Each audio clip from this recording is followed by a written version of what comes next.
종교의 경전이나 또는 종교가 주장하는 교리를 대할 때마다 우리가 예수 믿고 살지만은 예수 믿는 사람들조차도 마음이 혹할 때가 있을 것입니다. 요즘 뭐 또 석가 탄신을 앞두고 TV에서 많은 불교인들의 설법들이 나오잖아요. 그럼 저도 한번 좀 들어보고 어떤가 자꾸 이렇게 면밀하게 이렇게 다가서 볼 때가 있습니다. 그런데 참 마음이 혹하게 되게 돼 있더라고요.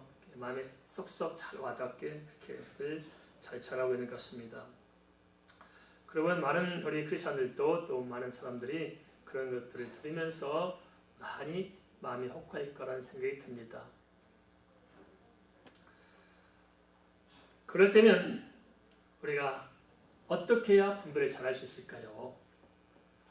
우리 누님 말씀대로 사단은 두 가지를 가지고 우리에게 접근하기 때문에 우리가 분별을 못할 수가 있어요. 첫째, 개인적으로는 우리 각 사람의 정서를 파고듭니다. 그래서 정서에 쏙쏙 들어오니까 내 마음이 맞는데, 그러니까 내 마음이 열려지는 거예요. 그래서 그 정서를 파고 싹 들어오기 때문에 내가 더 오히려 가까이 마음을 기울이게 되어 있습니다. 또 하나는 전체적으로는 시대적으로는 문화를 파고듭니다. 문화적 흐름 속에 오래 살기 때문에 그 문화에 젖어서 분별 못하고 쏙 빨려들어가게 되어 있다는 거예요. 그래서 그런 속에 문화와 정서와 일치해서 그런 것들이 파고들어오기 때문에 우리는 오히려 교회에서 주의 말씀을 듣거나 배우는 것보다는 그런 분들의 말씀을 들을 때 훨씬 더 우리 가슴에 많이 와 닿고 또 우리에게 또 이렇게 가지고 있는 호소력과 파장이 클 수도 있다는 거예요. 그러면 우리가 어떻게 하느냐? 그럴 때 분별할 수 있는 방법이 있습니다. 그게 뭐냐면 한 가지만 물어보면 됩니다. 몇 가지 물어보라고요? 한 가지만 물어보면 됩니다. 어떻게 물어보냐? 뭘 물어보냐? 사실을 말하는 것인가? 아니면 철학을 말하는 것인가? 이해되십니까? 저 사람이 말하는 게 사실을 이야기하고 있는 거냐? 아니면 자기들이 가지고 있는 어떤 종교적인 철학을 이야기하는 것이냐? 그것을 질문하고 들어보라는 것입니다. 말한 내용이 무엇인가를 살피는 것입니다. 그 뿌리를 보는 것입니다. 그리고 한 가지만 더 우리가 눈을 열어서 생각해보면 됩니다. 그게 뭐냐? 그래서 어쨌다는 거냐? 한번 따라서 하겠습니다. 그래서 어쨌다는 거냐? 그래서 대부분 종교는 이 땅에서 잘 먹고 잘 살고 행복하라고 다 하잖아요. 잘 먹고 잘 살고 행복하자. 그래서 어쨌다는 거냐? 잘 먹고 잘 살고 행복했어. 그 다음 어떻게 할까요? 대책이 있어 없어요? 없어요. 그래서 어쨌다는 거냐? 한마디만 들어보면 답이 나오죠? 그럼 얼마나 그렇게 허망해요. 그죠? 인간이 어떤 심오한 철학을 말하거나 반면 허무맹랑한 것을 주장하는 것은 그 자체가 진리가 아니기 때문입니다. 값싼 감동, 값싼 동정에 속지 마시기 바랍니다. 진리는 어떤 의미에서는 참 단순합니다. 심오하지 않습니다. 왜 심오하지 않고 단순할까요? 그것은 사실이기 때문에 그렇습니다. 진실은 복잡하지 않고 간단 명료합니다. 그러나 비진리는 복잡해요. 진리가 없고 공허하고 뭐가 없으니까 이리 빼고 저리 빼고 이렇게 덧붙이고 저렇게 덧붙이고 잘 끌고 가는데 쫓아가다 보면 아무것도 없어요. 그래서 그러잖아요. 아무것도 없는 겁니다. 공허합니다. 반면에 진리는 너무너무 간단하고 너무너무 단순해. 우리 예수 믿는 복음이 쉬워요? 어려워요? 너무 쉬워요. 하나님이 창조했다. 쉬워요? 어려워요? 너무 쉬워. 너무너무 간단해. 인간이 타락했다. 그래서 영원한 심판에 던지게 됐다. 그런데 인간 스스로 구원받을 수 없다. 예수를 보냈다. 대속했다. 믿으면 구원받는다. 영생이 있다. 어려워 쉬워요? 너무나 쉬워요. 복잡하지 않아요.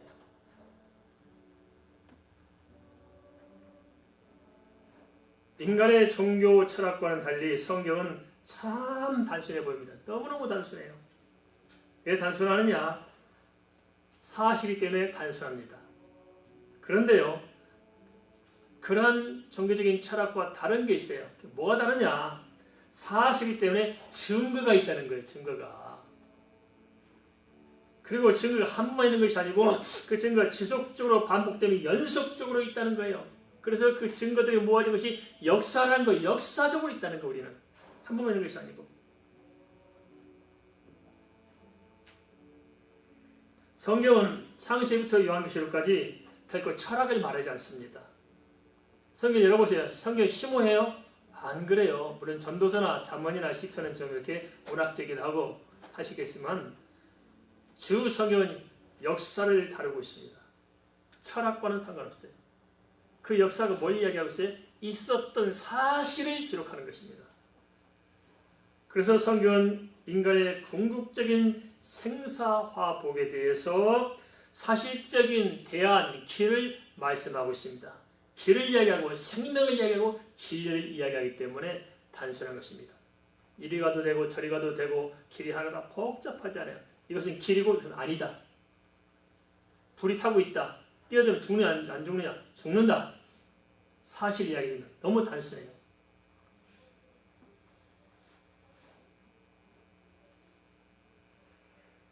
요한복음 5장 31절에 32절은 바로 이 점을 이렇게 기록하고 있습니다. 내가 만일 나를 위하여 증언하면 내 증언은 참되지 아니하되 나를 위하여 증언하시는 이가 따로 있으니 나를 위하여 증언하시는 그 증언이 참인 줄 아노라. 영적인 분별을 잘 못하면은 사람들은 변론에 휘둘릴 수 있어요. 자꾸 세상의 기록을 들고 나오면 쏠깃쏠깃 하잖아요. 누구 철학자가 이렇게 말했다, 뭐가 이렇게 있다 하면 그게 그렇게 쏠깃한 것처럼 느껴질 수 있습니다. 변론을 자꾸 좋아하고 말리다 보면은 엉뚱한 것에 우리가 마음을 빼앗길 수 있습니다. 그럴 때일수록 우리는 정확히 질문해야 됩니다. 그래서 어쨌다는 것이냐? 사실이냐? 아니면 철학이냐? 질문하면 됩니다. 그러면 답이 나옵니다. 중요한 것은 사실이 아니냐는 것이고 사실은 증거 있느냐 없느냐 하는 것이잖아요. 그죠? 사실은 증거 있을까 없을까요? 증거 있는 거예요. 증거 없는 사실이 있으니까 다 증거 있는 거예요. 창조도 마찬가지입니다. 우리는 결코 사람을 설득하려고 하지 않거든요. 복음은 사람을 기운 맞추려고 하지 않아요. 그냥 선포할 뿐입니다. 태초에 하나님이 천지를 창조하시니라. 그냥 선포한 거예요. 사람을 기운 맞춰서 이렇게 설득하려고 하지 않아요. 그냥 사실을 알려줄 뿐이에요. 선포한 거예요. 믿건 안 믿건 선포한 겁니다. 그런데 그것은 증거가 달라요. 증거가 있습니다. 천지 창조한 일을 어떻게 증거했느냐? 가만 보세요. 모든 건물을 지을 때에는 반드시 설계 도면이 있잖아요. 설계 도면이 있다는 것은 설계자가 있다는 말이 없다는 말이에요. 있다는 말이잖아요. 그럼 인간은 설계 도면이 있을까요 없을까요? 우리 인간에는 설계 도면이 있는 거예요. 그 설계 도면이 뭐냐? 우리 DNA 속에 설계 도면이 다 담겨져 있답니다. 그래서 그 DNA를 복제하면 우리가 똑같은 걸 생겨나잖아요. 그래서 인간 복제도 그렇게 하는 거예요. 하려고 하는 거예요. 이렇게 우리 속에 설계 도면이 있기 때문에 머리카락이나 발톱에는 다 똑같은 우리의 DNA가 다 담겨 있는 거예요. 그 설계 도면입니다. 말하자면. 그 설계 도면대로 우리가 만들어지잖아요. 그리고 자연 만물을 보세요. 모든 흙에서 나오죠. 사람은 흙에서 나왔잖아요. 근데 참 희한합니다. 땅이 뭐길래 고구마를 심으면 또 고구마가 맛있네. 달고 시고 맵고 짜고 전부 어디서 나와요? 땅에서 나와요. 그럼 땅을 파보면 땅 속에 설탕이 들어있어? 안 들었어요?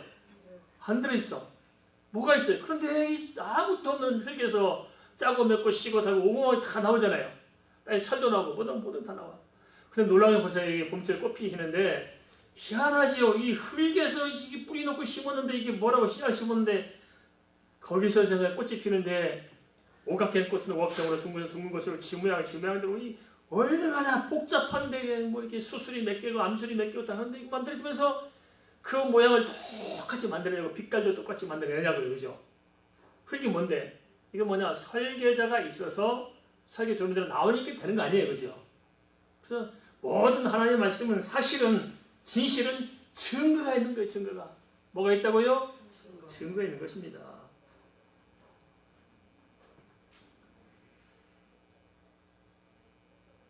그래서 주님께서 하는 말씀도 증거가 있어요. 분명히. 그래서 사실입니다. 역사가 증명하잖아요. 그런데 주님께서 유대인들에게 뭐라 말씀하시냐면 자신이 하신 말씀을 가리켜서 하신 말씀이 내가 여러분에게 증언하는 증언은 참되지 아니하다. 또 이렇게 말씀하시네요. 그러니까 이게 뭔 말이냐. 성도들이 이 말씀 읽으면서 혼란을 겪어요. 주님 말씀에 참되지 않은 게 있나. 그런데 이건 무슨 문제는 번역상의 문제가 있어요. 무슨 문제라고요? 번역상의 문제.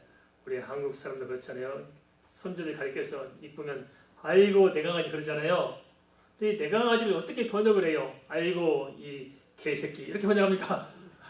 아니잖아요. 그 언어란 게 묘해 번역하면서. 그런데 이 성경에 담겨 있는 말도 주님께서 내가 전한 말씀 자체가 참이 아니다 이런 말씀이 아니고 무슨 말씀이냐면 그 의미를 좀 우리가 이해할 필요가 있는데요.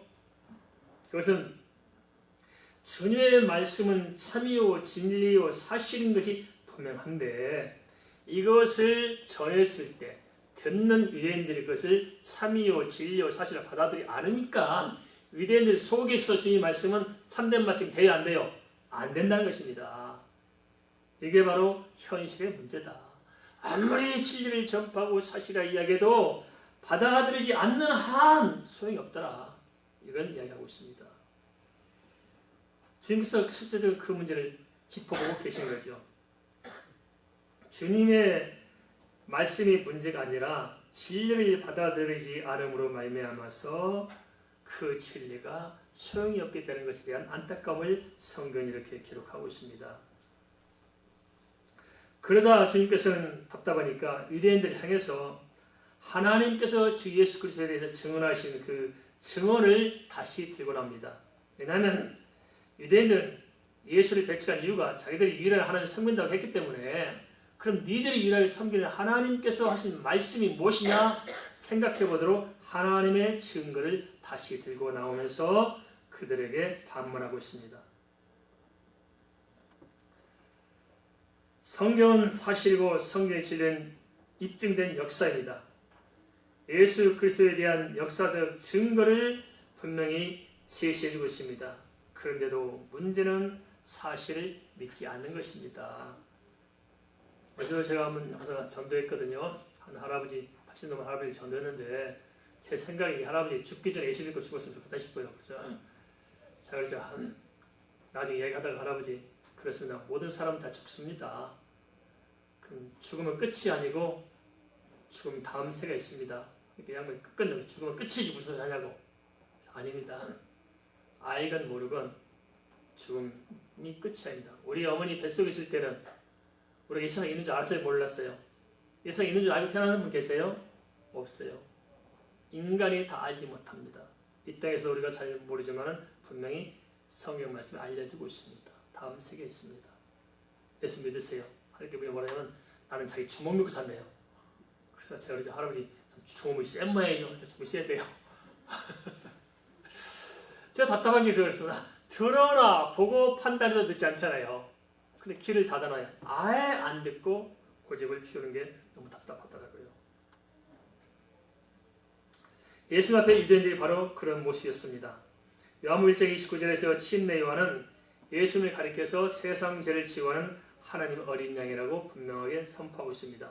곧 대수의 그리스도라는 것이죠. 그냥 자기 생각을 말한 것이 아니라 요한이 뭐 자기 철학을 이야기한 게 아니잖아요. 그죠? 자기 사상을 이야기한 것이 아니고 요한도 왜 그렇게 말하게 되느냐. 예수님께 세례를 베푸시는데 정말 자기가 기대했던 것처럼 성령이 직접 임하셔서 예수님께서 이 땅에 오신 그리스도이심을 하나님이 친히 알게 하잖아요. 보여주시잖아요. 놀래 자빠지잖아요. 그 모습 보여줬던 침례이 얼마나 기가 막혔겠어요. 놀래 자빠집니다. 아, 이분이 진짜 그리스도구나. 원하에 오셨구나. 사실을 알고 그것을 가감없이 증언하고 있잖아요. 성경에서. 침례 요한이 이 사명에 대해서 예비된 사람이었고 당시 유대인들로부터도 참 신망을 받던 사람이었습니다. 한데 시작하나죠. 자기들이 그렇게 믿고 신망하는 세례 요한조차도 다른 건 다 들어주면서도 예수께서 그리스도라는 말만은 안 믿어요. 답답하지 않습니까? 침례 요한의 판단에 맡겨서 침례 요한이 한 말을 사실로 믿고 있었음에도 불구하고 예수님이 세상 죄를 지워하는 어린 양이라는 말씀만큼만은 받아들이지 않습니다. 왜 그럴까요? 그게 영적인 문제예요. 우리 그렇잖아요. 참 법도 없이 살만한 사람들, 정말 내 말이라면 다 들어주고 그냥 도와주고 하는 사람이 교회 가지 않으면 또 딴소리예요. 그래 안 그래요? 그렇죠. 나는 당신의 생명을 바치겠습니다 하고 하는 사람들처럼 뭐 가지고 싸우면 신앙 가지고는 철저히 싸워요. 안 돼요. 이게 영적인 문제라고 그렇습니다. 그것을 요한복음 5장 33절 34절 이렇게 설명합니다. 너희가 요한에게 사람을 보내매 요한이 진리에 대하여 증언하였느니라. 그러나 나는 사람에게서 증언을 취하지 아니하노라. 다만 이 말을 하는 것은 너희로 구원을 받게 하려 함이니라. 예수님은 요한이 증언하건 안 하건 이 땅에 오신 그리스도이십니다. 사람이 인정한다고 해서 그리스도가 되고 부인한다 해서 아닌 것이 아닙니다. 하나님 예수 그리스도를 이 땅에 보내셨습니다. 그 사실을 인정한 것과 안 하는 것과 사람과는 아무 상관이 없습니다. 우리가 천지 창조를 믿건 안 믿건 천지는 하나님께서 창조하셨습니다. 지옥이 있다고 믿건 안 믿건 부인하건 싸우건 아무 상관없이 천국은 있고 지옥은 있고 우리가 뭘 하든 상관없이 예수 그리스도밖에 구원의 길이 없습니다. 믿으십니까? 그건 아무 상관없는 거예요.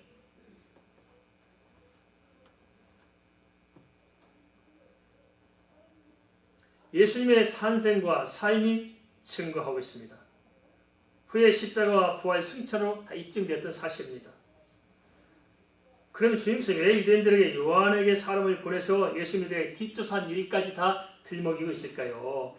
그것은 제발 좀 바로 분별해서 깨닫도록 해라 하는 주님의 간절함이 담겨 있다는 것입니다. 인간은 영적인 존재입니다. 어떤 존재라고요? 믿으십니까? 영적인 존재예요. 사람은. 그래서 그 영적인 배우에 의해서 좌우되게 되어 있습니다. 만약 흑암에 붙들려 있다면 진리의 말씀을 듣는 것이 아니라 흑암에 붙든 사람들은 대체로 자기가 믿고 싶은 것만 듣습니다. 진리는 아니면 소용없어요. 내가 믿고 싶고 내가 받아들이고 싶은 것만 선택적으로 받아들인다는 거예요. 보편적으로도 그렇습니다. 신학뿐만 아니고 그래서 유언비어가 널리 퍼지게 되겠고 음모론이 득세합니다. 왜 음모론이 생기겠어요? 그 사실이 아니건 상관없이 그 사람의 정서가 그렇게 말해야만 믿어주는 거예요. 그걸 좋아하는 거예요. 거짓을 좋아하고 진실을 싫어하는 거예요. 그러니까 음모론이 생기고 유언비어가 날조되고 그렇습니다.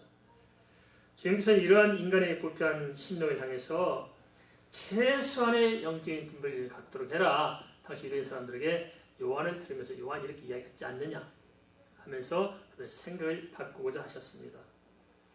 그런데 한번 올라 이 시대 사람들은 더 큰 모순에 빠져 있습니다. 당시 이대 사람들보다 훨씬 모순에 빠져 있다 하는 것입니다. 왜 그러냐? 당시 이대 사람들은 예수님의 십자가 사건과 부활 승천을 목회하지 못했었잖아요. 나중에 후에 알게 됐지만은 그러나 이 시대에 사는 우리는 예수님께서 이 땅에 오신 유일한 그리스도의 사실들을 이미 역사가 증언해주고 있잖아요. 사실적인 증거가 있잖아요. 그래서 충분히 알 수 있다고요. 모든 자료가 다 주어져 있어요. 십자가 사실은 알잖아요. 500명이 동시에 예수님의 승천을 보았잖아요. 예수님이 부활하신 이후에도 40일 동안 제자들과 함께 있었잖아요. 모든 것이 사실이란 피로 충분한 모든 증거를 다 가지고 있습니다. 그래도 불구하고 오늘 또 초파이라고 교회 안 오고 촬영한 사람도 있어요. 애감피가 도대체 교회 안 오고 시험이 따라서요. 그렇게 열심히 하고 열심히 하고 애 그렇게 하니까 애 절에 다니고 왜 교회 다니고 양치 다니니까 주님이 보고 앉으면 부차도 죄하잖아요.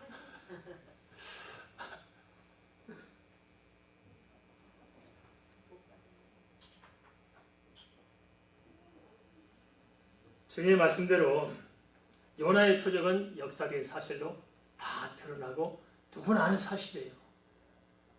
그런데도 안 믿습니다. 교회 다니면서도 안 믿고 다니는 분들이 얼마나 많습니까? 절대 안 믿어요. 안 믿기로 작정하고 교회 다녀요. 교회는 다니되 절대 빠지지 말자. 마음에 다짐을 하고 계신 분들이 많아요. 어찌해야 될까요, 이런 분들은?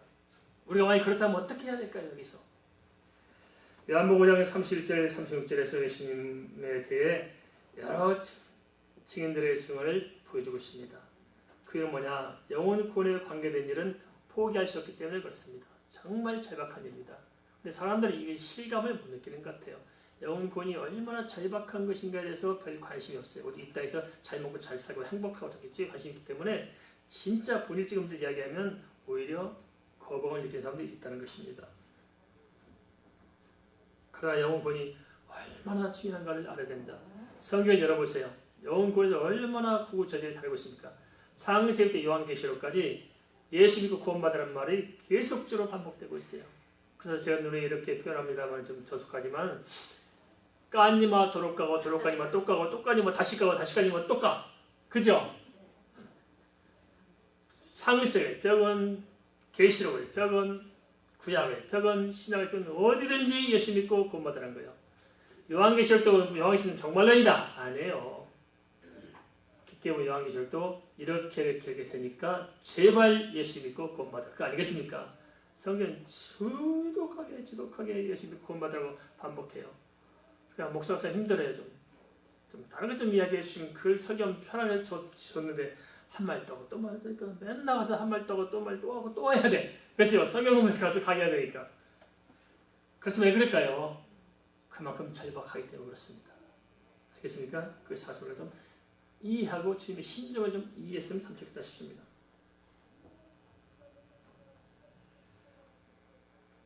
요한복음 5장 31절 32절은 예수님 자신이 증언한 것을 언급하시고 33절 34절은 친요한이 예수님에 대해서 증언했던 것을 언급하시고 또다시 35절 30절에 와서 이제는 하나님 주신 증거를 또 말씀하고 있습니다. 반복이 짧은 속에서는 계속 반복하고 있는 거예요. 왜 그럴까요? 제발 예수 믿고 구원받으라고 하는 것입니다. 자원 인사가 있으면 제발 예수 믿고 구원받으세요. 찔린 분 계시죠? 제발 예수 믿고 구원받으십시다.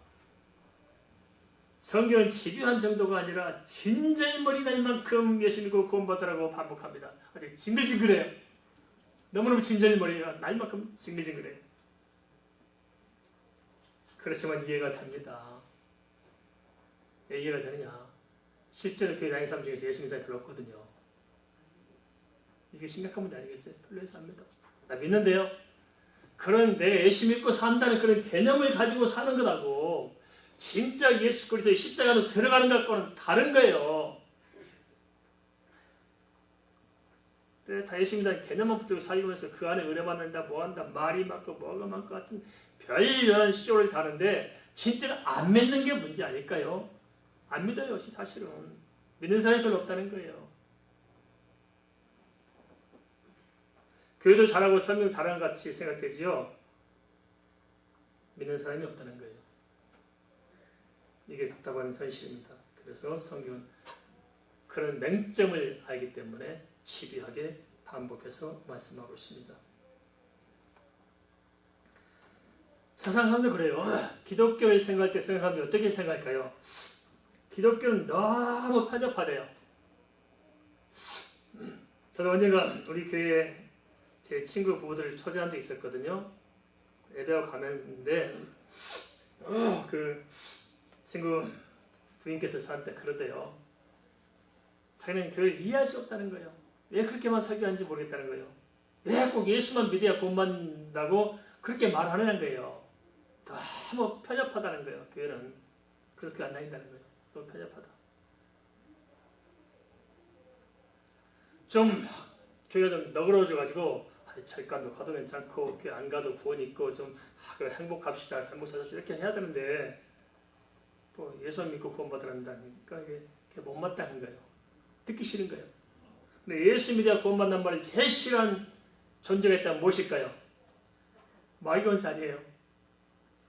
그걸 제일 싫어해요. 그걸 들으기를 원치 않아요. 그렇다면 왜 성경이 이렇게 말할까요? 그것은 사실이기 때문입니다. 믿으십니까? 사실이에요. 너희들이 듣고 싶건 듣기 싫건 관계없이 그것은 사실이다. 사실이기 때문에 다른 수가 없다. 우리가 이 세상만 생각한다면 그들의 생각도 한 번쯤 돌이켜볼 만하죠. 그러나 진정 영적인 세계와 영적인 조직들을 바라본다면 아니다. 성경은 뭐라 말하고 있을까요? 히브리서 9장 27절 한 번 죽는 것은 사람에게 정해진 것이요 그 후에는 심판이 있으리니. 명확한 사실을 이야기하고 있다는 거예요. 심판이 있다. 물론 믿는 자는 심판이 없죠. 끝난 거죠. 하지만 믿지 않으면 심판이 주어져 있다. 이게 사실이다. 이 사실 앞에서 어떻게 할 것이냐?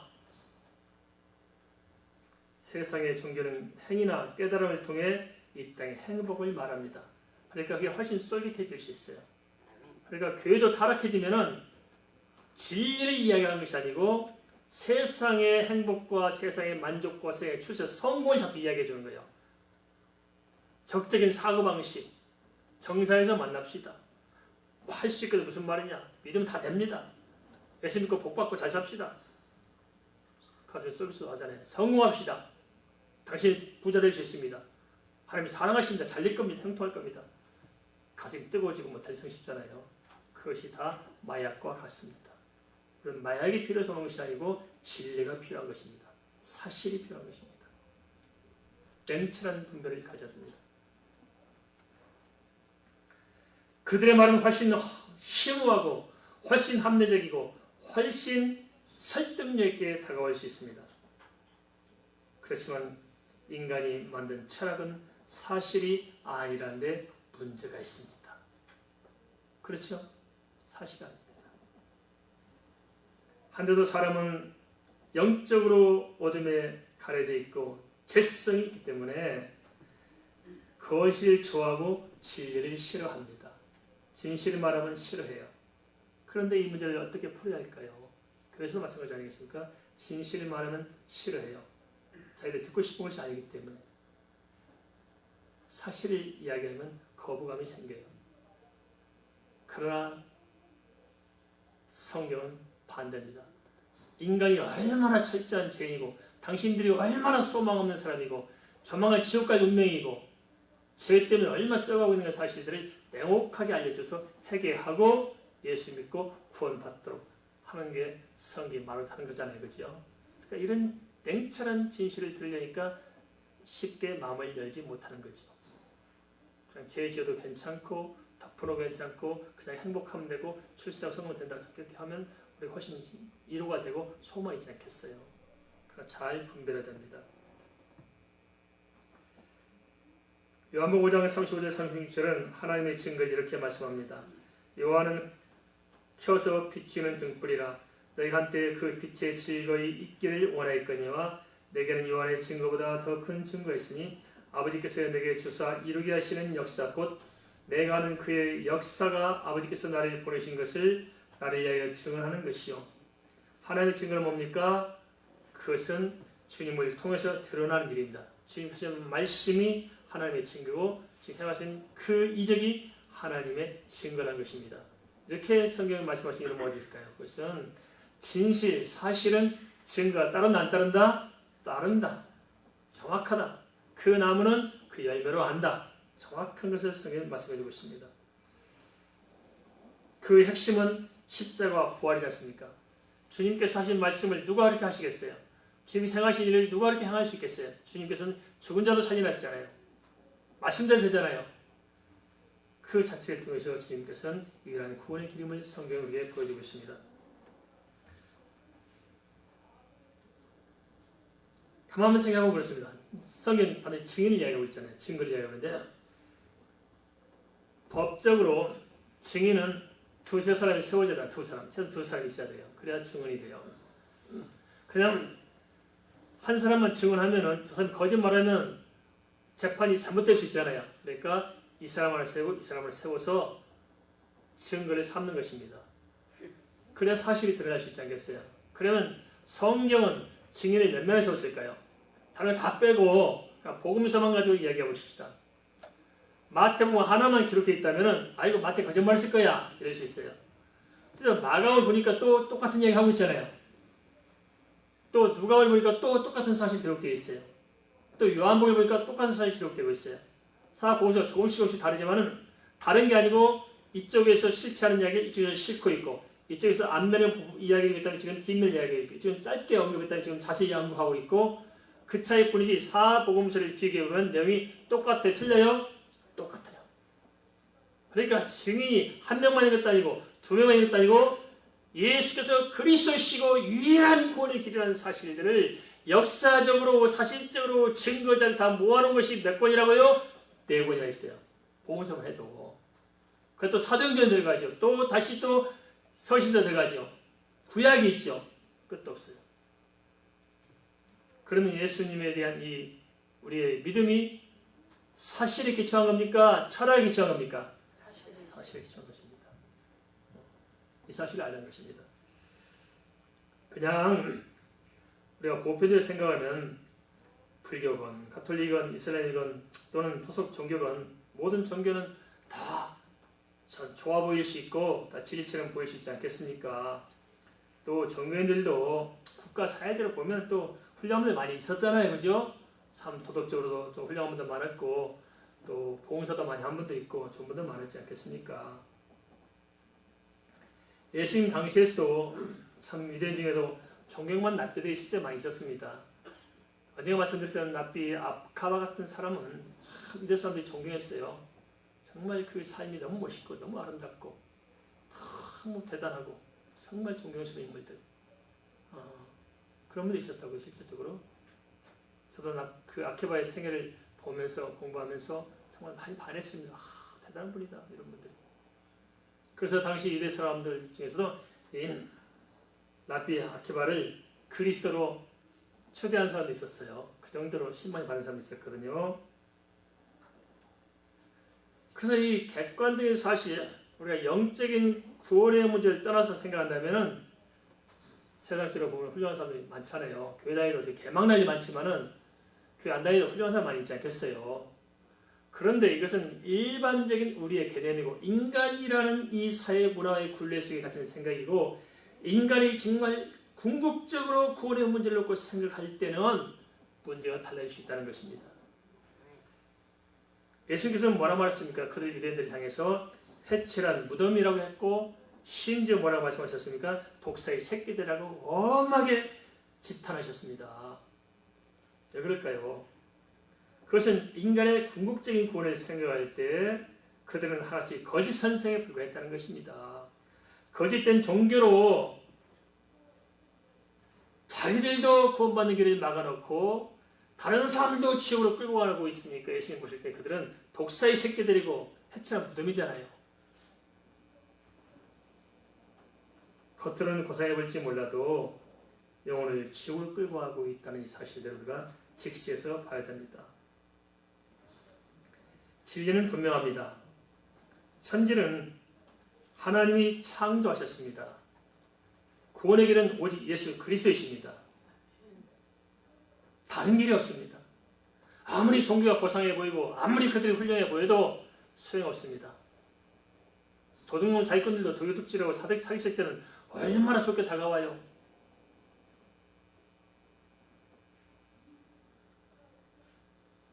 그러나 그것은 결국 우리 영혼을 망치는 일입니다.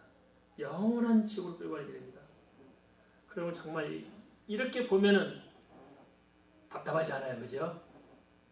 종교가 그럴싸해 보일수록 세상에 영향력을 가질수록 종교의 삶을 집중할수록 영적으로 바라보면 지옥의 문이 넓혀져 가고 있다는 사실들을 보게 되잖아요. 그래서 훌륭한 종교일수록 훌륭한 마귀 새끼입니다. 어떻게 보면은 이게 참 답답한 노릇입니다. 이렇게 말하면 그분들은 화가 나겠죠.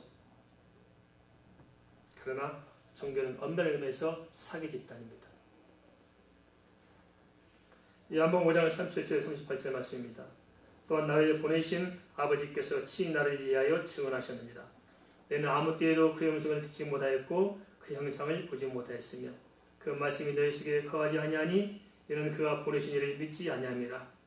하나님께서는 구약시대의 선지자를 통해서 이미 그리스도를 증언하셨고 또 모든 것이 언약대로 성취됨으로써 사실을 입증하셨습니다. 그러기에 분명히 천국이 있는 것이고 분명히 지옥이 있는 것입니다. 이것은 어떤 철학 사상도 아닙니다. 천국이 있고 지옥이 있는 것이 철학이에요, 사실이에요? 사실입니다. 예수만이 구원받는 것이 인간이 만드는 철학이에요, 사실이에요? 사실입니다. 이것은 종교적인 교리도 아닙니다. 사실 자체 곧 진리입니다. 하늘에 그 산들조차도 계속 유대인들의 전체를 밟아야 할까요? 유대인들은 이 복음을 종교로 바꿨습니다. 그런데 오늘날 이 시대 사람들도 복음을 종교로 바꿔서 복음이 아니라 종교를 붙들고 살려고 하고 있습니다. 우리가 이것이 무엇인가 하는 것을 우리가 냉철하게 분별해야 됩니다. 우리가 믿어야 할 것은 종교가 아닙니다. 우리가 추구해야 할 것은 종교적인 만족이 아닙니다. 우리는 살고 죽는 구원이냐 구원받지 못하냐니 엄연한 현실 앞에서 진리가 무엇이고 사실이 무엇인지를 생각해 봐야 됩니다. 그리고 어떻게 분별하느냐? 진리, 사실은 분명히 증거가 있다는 것입니다. 그래서 성경에서 증거가 무엇인가? 다시 한번 우리가 살펴봐야 됩니다. 구약부터 신약까지 얼마나 많은 증거가 있고 그 증거들이 쌓이고 쌓여서 이런 역사가 있습니다. 성경은 철학을 이야기하고 있지 않다. 종교 사상을 말하고 있지 않다. 성경은 사실을 이야기하고 있습니다. 왜 성경이 사실이냐? 증거가 있다. 증거는 어디든 있을 수 있지. 사람이 만든 것이 있을 수 있지. 아니다. 성경은 아담과 하와 때부터 예수님 시대까지 지금까지 수많은 증거가 쌓이고 쌓여서 만든 구속의 역사가 되어 있다. 그래서 부인할 수 없다. 그러면 모든 종교를 던져버리고 오직 예수 그리스도의 복음을 붙들어야 우리가 사는 줄 믿습니다. 말씀 생각하면서 함께 기도하겠습니다.